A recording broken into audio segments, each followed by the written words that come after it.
হযরত ইব্রাহিম খলিলুল্লাহর কথা তো তারা মানলই না, উপরন্তু তারা করল কি, ইব্রাহিমকে মারার জন্য তারা প্রস্তুতি নিল। তাকে আগুন দিয়ে জ্বালিয়ে দেব, তাকে ফাঁসির কাস্টে ঝোলাবো, তাকে পিটিয়ে মেরে দেব, তাকে বদ্ধ ঘরে আগুন জ্বালিয়ে দেব, ইত্যাদি ইত্যাদি বহু পরিকল্পনা তারা তৈরি করলো।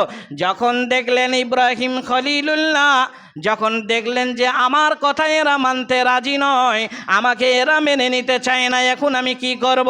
আল্লাহ রাব্বুল আলামিনকে বলে দিলেন, ওয়াকালা ইন্নী যাহিবুন ইলা রাব্বি সায়াহদিন।